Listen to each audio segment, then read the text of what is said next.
Web series story expert presents internal affairs. ये film एक American crime thriller है। Police department के division internal affairs पर यह बेस्ड है। एक पुलिस वाला जो खुद ही क्रिमिनल बन गया है, अपने कलीग्स की फैमिली पर ही क्राइम करने लगा है, औरतों को अपने वैश्यपन का शिकार बनाने लगा है। ऐसे में क्या उसे कोई पनिशमेंट मिलेगी? फिल्म में एक्टिंग की थी रिचर्ड गेरे और एंडी गार्सिया ने।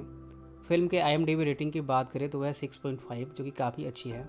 आज पुलिस डिपार्टमेंट के इंटरनल अफेयर्स डिवीज़न को खबर मिली है कि लॉस एंजलिस के इलाके में ड्रग की खरीद फरोख्त हो रही है।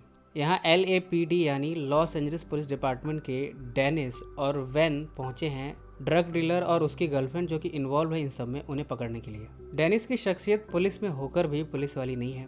जैसे जैसे कहानी आगे बढ़ेगी उसके बारे में आपको पता चलता जाएगा। जब वो यहाँ पर पहुंचे डीलर को पकड़ने के लिए तो बाहर उन्होंने डोरियन को खड़ा कर दिया था। डोरियन ने देखा कि एक आदमी दौड़ते हुए उसकी तरफ आ रहा है। उसे लगा कि वो उसे मारने आ रहा है। उसने तुरंत ही उस पर फायर कर दिया और वो इंसान वहीं पर मर गया। बाद में जब डोरियन ने देखा कि वो इंसान बिना हथियारों के है तो वो डर गया। अब वो ये डर रहा है कि आगे क्या होगा, कहीं वो इस केस में फंस तो नहीं जाएगा और वो अपनी बेगुनाही कैसे साबित करेगा। इतने में डेनिस यहाँ पर आया और उसने कहा, तुम फिक्र मत करो, मैं इन सब को संभाल लूँगा। उसके बाद उसने एक चाकू इस डेड बॉडी पर प्लांट कर दिया और कहा, अब तुम्हें इन सब के बारे में फिक्र करने की कोई ज़रूरत नहीं। डेनिस ये सब कर रहा है क्योंकि ये उसकी आदत है। वो अपने कलीग्स को अक्सर मैनिपुलेट करता रहता है ताकि वो फ्यूचर में उनसे काम ले सके। वो उन पर फेवर करता है और उन्हें अपना प्यादा बना के रखता है फ्यूचर के लिए। डेनिस का टाइम इंटरनल अफेयर्स के कामों में कम और इधर उधर के कामों में ज़्यादा करता है। वो एक वुमनाइज़र है।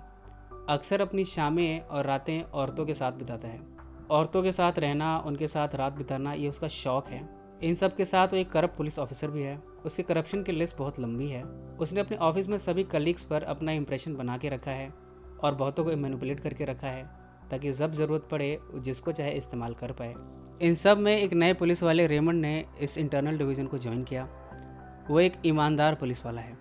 उसे क्राइम बिल्कुल भी पसंद नहीं और ना ही वो क्राइम को होने देना चाहता है। पर जब वो डेनिस को फेस करेगा तब इन दोनों का आमना सामना कैसे होगा, ये देखने वाली बात है। रेमंड को असाइन किया गया है ड्रग बस्ट के केस को इन्वेस्टिगेट करने के लिए और साथ में उसे पार्टनर दिया गया है एमी वेलिस। रेमंड और एमी वेलिस ये देखकर सरप्राइज्ड हैं कि ना सिर्फ डेनिस बल्कि उसका साथी वैन स्ट्रेच भी इन्वॉल्व है ड्रग्स में। कई बार तो वैन ने भी सिविल राइट्स को वायोलेट किया है। वैन तो कई बार क्वेश्चनिंग के दौरान बहुत ही अभद्र भाषा का इस्तेमाल करता है, रेसिस्ट शब्दों का इस्तेमाल करता है। इसके साथ ही उसका नाम कई बार करप्शन में भी आ चुका है। वैन स्ट्रेच पर्सनल लाइफ में भी बहुत अच्छा है नहीं। वो अपनी पत्नी पेनी पर भी अक्सर चिल्लाता रहता है, उसे गालियाँ देता रहता है। उसे लगता है कि पेनी उसे धोखा दे रही है। वैन की बड़ी अच्छी दोस्ती है डेनिस से। अब रेमंड ने यह डिसाइड किया है कि सबसे पहले वो डेनिस पर लगाम लगाएगा और उसके बाद वैन के बारे में सोचेगा। और इसकी वजह यह है कि डेनिस को यहाँ पर रोल मॉडल कंसिडर किया जाता है, पर उसकी लाइफस्टाइल बड़ी डाउटफुल है। उसकी पहले 3 बीवियाँ रह चुकी है और 8 बच्चे हो चुके हैं। रेमंड ये पता लगाना चाहता है कि आखिर डेनिस इन सब खर्चों को मैनेज कैसे करता है।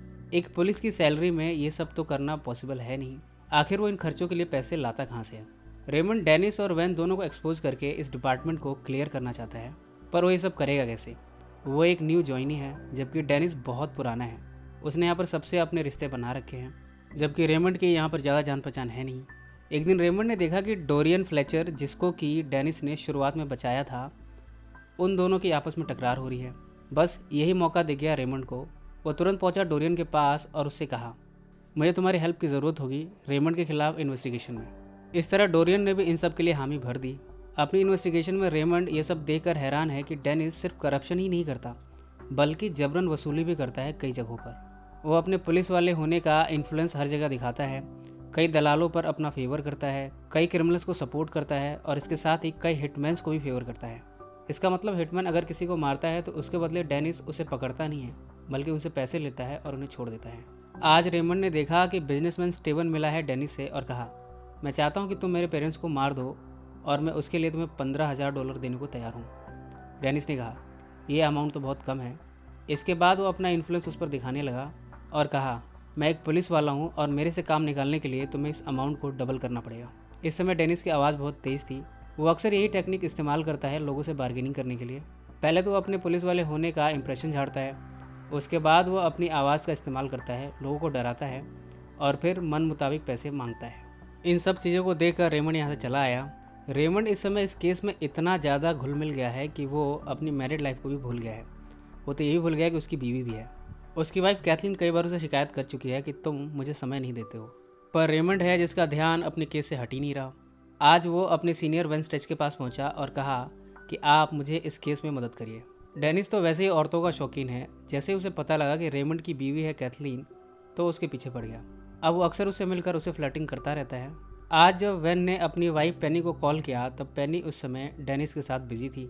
डेनिस का पेनी के साथ कई दिनों से अफेयर चल रहा है, पर यह बात अभी तक वेन को पता नहीं चली। कुछ दिनों के बाद हम देखते हैं कि डेनिस और वेन पहुंचे हंटिंगटन पार्क। यहाँ पर इन्हें पेट्रोलिंग करनी है, पर यहाँ पर डेनिस ने कुछ और ही प्लान सेटअप कर रखा है। उसने यहाँ पर गनमैन छिपा रखा है।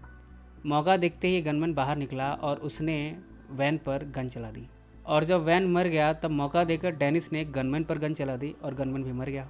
डेनिस ने ये सब किया क्योंकि वो नहीं चाहता कि उसको पेनी से रिलेशन बनाने में कोई भी डिस्टर्ब करे। इसके बाद उसने गनमैन को भी मार दिया, पर इनकी गाड़ी का ड्राइवर गाड़ी को लेकर यहाँ से भाग गया। अब डेनिस को यह एहसास हो रहा है कि इस सीन का विटनेस जो कि ड्राइवर है वो तो भाग चुका है।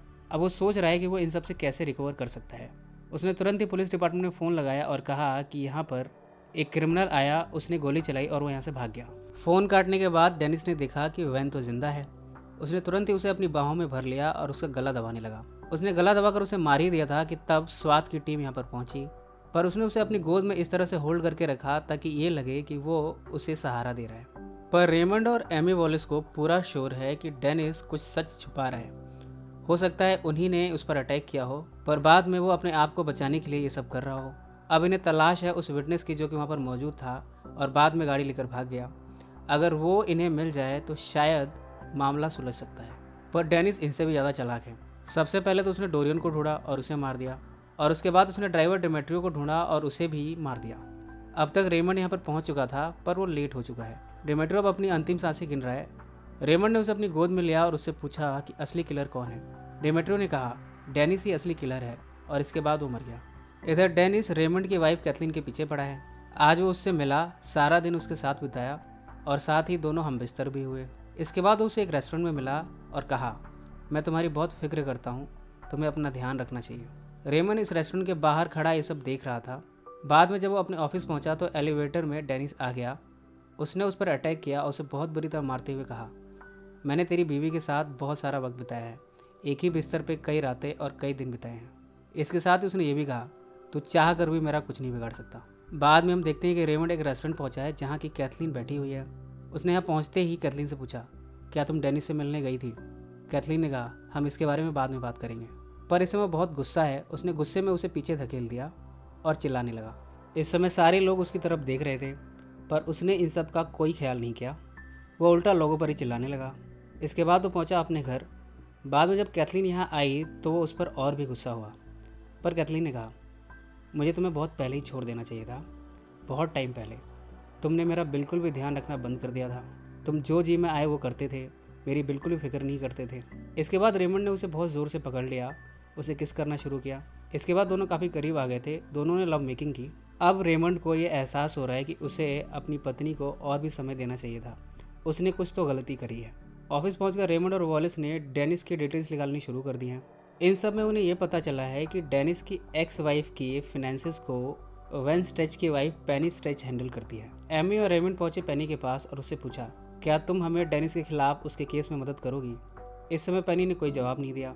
वॉलिस और रेमंड को यह एहसास हो गया है कि शायद पेनी का भी रिश्ता है डेनिस के साथ। पेनी ने गुस्से में इन दोनों को यहाँ से जाने को कहा और इस तरह दोनों यहाँ से चले गए। अब उन्हें एक ही रास्ता नजर आया है, वो है डेनिस की पुरानी बीवियाँ। वो उसकी 3 बीवियों में से एक बीवी के पास पहुँचे। उसने बताया कि पिछले जो 2 मर्डर्स हुए हैं उनमें एक ही विक्टिम था और वो था स्टीवन। इसके साथ उसने ये भी बताया कि उसने डेनिस और स्टीवन को साथ में देखा था कुछ दिन पहले।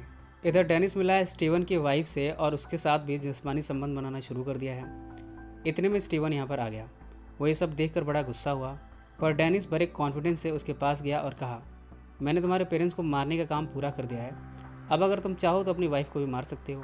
ये लो गन और मार दो। वैसे भी मुझे तुम्हारी बीवी के साथ जो करना था वो तो मैंने कर ही लिया है। पर इस समय गुस्से में स्टीवन ने गोली डेनिस के पाँव पर ही मार दी, पर डेनिस भी कहाँ पीछे रहने वाला था। बदले में उसने इन दोनों को ही मार दिया और यहाँ से भाग निकला। इसके बाद डेनिस पहुंचा वॉलिस के पास उसे मारने के लिए। उसने उसे गोली मारी और वहाँ से भाग गया। रेमंड दौड़ता हुआ यहाँ आया और उसने देखा कि वॉलिस काफ़ी बुरी तरह जख्मी है। उसने उसे सहारा दिया और एम्बुलेंस को बुलाया। थोड़ी देर में एम्बुलेंस यहाँ पहुंची और वॉलिस को लिए हॉस्पिटल जाने लगी। इसके बाद डेनिस पहुंचा है कैथलीन के घर। उसने कैथलीन को बंदी बना लिया है और उसे मैनिपुलेट करने की कोशिश कर रहा है। इतने में रेमंड भी यहाँ पहुँच गया। उसने उसे अपनी गन दिखाई और इस तरह कैथलीन अब फ्री है। कैथलीन ने भी एक गन अपने हाथ में ले ली और डेनिस पर तान दी। अब डेनिस ये जान चुका है कि वो सर्वाइव नहीं कर पाएगा। उसने रेमंड से कहा, मैं तुम्हारे सारे एक्सपेंसेस का ध्यान रखूँगा, हम दोनों मिलकर एक अच्छी टीम बनाएंगे और हम जो चाहेंगे वो कर लेंगे। वो अक्सर सबके साथ यही करता है, औरों को मैनिपुलेट करता है और अपने काम निकालता रहता है। पर रेमंड भला उससे मैनिपुलेट कहाँ होने वाला था। उसने गोली डेनिस के टांग में चला दी। अब डेनिस ये जानता है कि अगर वो यहाँ से बचा तो उसे जेल जाना पड़ेगा। उसने अपने बूट में से चाकू को निकाला और रेमंड को दिखाया। जवाब में रेमंड ने उस पर गोली चला दी और अब डेनिस यहीं पे मर गया। अंत में हम देखते हैं कि कैथलीन इन सब में काफ़ी ज़्यादा डर गई है और रेमंड उसे दिलासा देने की कोशिश कर रहा है। और इसी नोट पर यह फिल्म समाप्त हो जाती है। ये कहानी आपको कैसी लगी कमेंट्स में ज़रूर मेंशन करें। सो फ्रेंड्स, फिर मिलेंगे ज़िंदगी के किसी नए मोड़ पर।